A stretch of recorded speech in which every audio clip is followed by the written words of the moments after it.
Alright, so I've been wanting to do a drafting guide for a bit. I kind of forgot about it and then got reminded of it, so it took a little longer to get out than I originally intended.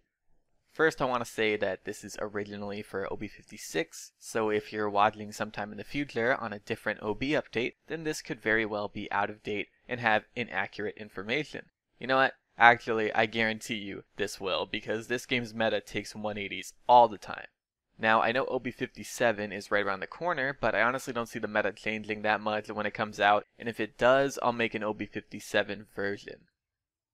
Another thing I want to say is I pretty much only ever talk about the meta of higher tiers, so you know, like Diamond or above. The meta is different in lower tiers just because of the skill and awareness difference. I'm not saying this won't work in those tiers, but the drafting methods that read the best results are different. Okay, so to start this off, I want to break up some characters into two groups for the first phase of drafting. The first group would be the characters that pretty much stand on top of the game and have access to their max potential in a variety of situations. So here we have characters like Fernando, Makoa, Cassie, and Leanne. You probably noticed that there's only tanks and damages here.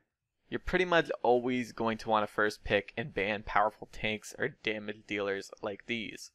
It's never really too good of an idea to first pick or ban things like flanks or supports. These four are always the safest bet that you can pretty much never go wrong with. A Cassie and Leanne with good aim can be really devastating. A Cassie that can continuously get roll resets can easily get off a lot of damage onto your team, while also being very difficult to deal with.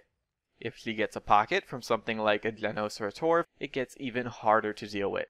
In 1 damage, 2 tank, 2 support setups, you can get a Genos with Luminary and always have a 15% damage bonus mark on Cassie.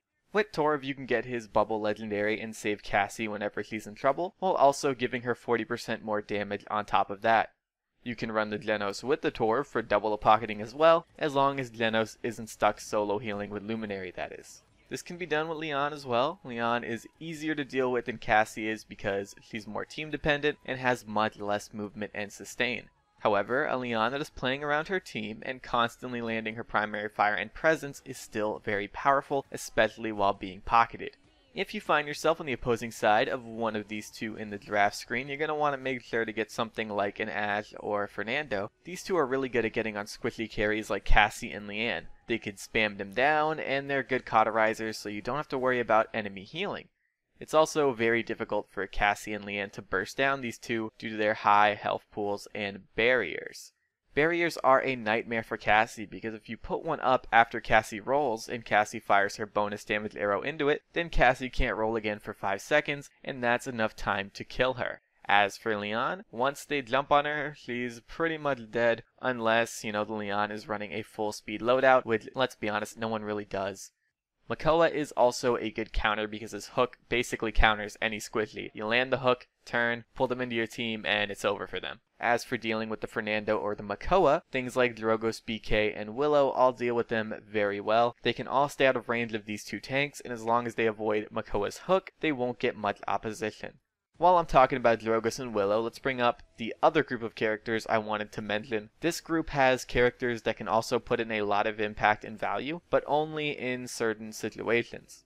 Characters like these are Drogos, Willow, Kinessa, and Grover. These characters can be very devastating, but only if the situation allows for it. These situations can either be set up or come with a certain map. Like in Drogos' case, you don't want to draft him into a Leanne, especially on open maps. If Leanne is banned and you can pick him up, then by all means go for it. His only other counters would be Andro and Kinessa, and Andro struggles against double tank, while Kinessa is again only good in very specific situations. Kinessa is only really good on certain maps like Timbermill because it can be very difficult for flanks to get to her. She has a lot of time to see them coming and take them out or get away. So Kinessa pretty much has free reign. Grover is also very good on Timbermill for the same reason. He could stand up somewhere and get off high amounts of burst damage with little opposition.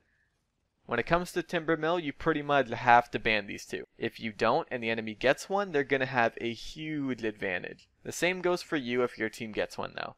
There are more maps than Timbermill that they're both really good on. Pretty much anything open with a lot of long sight lines.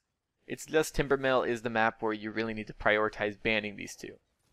I also want to add that Grover is better than Kinessa. He gets out damage faster, has more HP, and a self-heal that effectively gives him 4000 HP. His movement is more instant, and he can shut down enemy mobility with his cripple. He's a lot harder to effectively flank. As for Willow, Willow is really good on maps with a lot of verticality. Maps like that allow her to just stand up and back somewhere and spam blast flower damage on the enemy. Unlike Grover or Kinessa though, she can't really duel characters with no damage fall off who can hit her from far away. Stuff like Cassie, Shaolin, Grover, and Kinessa all can stop her from spamming for free. Characters with damage fall off like Victor or Leanne can't. So if you see an enemy Willow, try to get one of those long range, no damage fall off characters if you can, because if you don't, she's going to be a constant threat to your team. Willow also does get ripped apart by Maeve because Maeve can stay off the ground and make it very hard for Willow to hit her, but Maeve is Maeve, so don't pick Maeve. Now there is somebody I've kind of left out of all this, Glenos. Glenos is somebody I see getting first picked and banned quite a bit, and that's for good reason. He brings a lot of value without having to put much effort into it. In theory, from the second Glenos applies his first heal on an ally, he never has to stop healing until the end of the game. This is obviously if he doesn't die, but you know. He can be constantly healing up to 3 people, and even though his heal over time is pretty small, it does add up quite nicely. However, regardless of this, I can't personally justify first picking a support.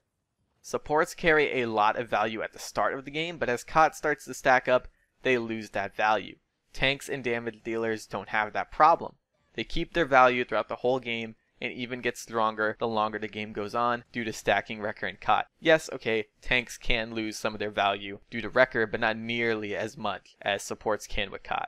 Now, I do also understand that by not banning or first picking Glenos, you could be allowing the other team to get him, but having a Ceres or a Maldamba isn't going to cost you the game. Those two can still do a fantastic job at sustaining their team, it just takes a little more work.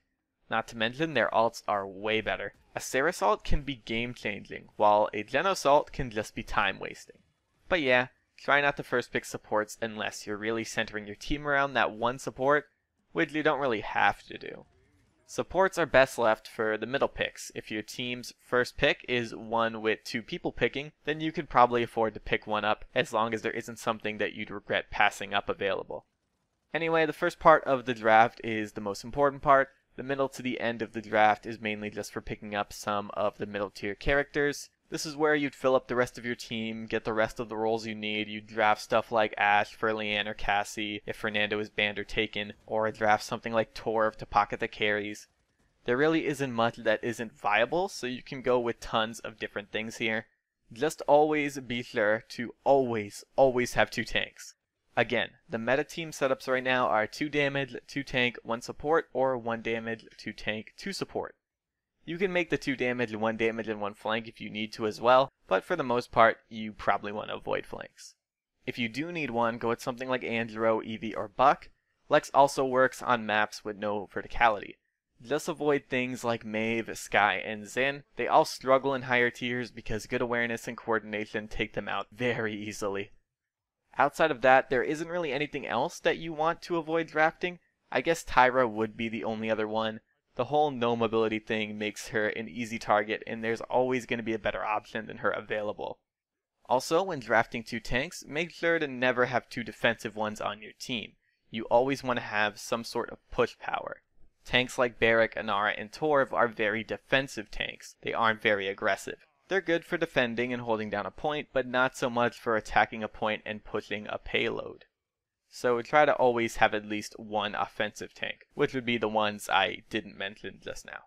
So those are my guidelines and tips for drafting in OB56. Again, I don't see the meta being too different in OB57. I don't think anyone was buffed or nerfed enough to rise into or fall out of viability to such a degree, so this will probably still work well in the next update.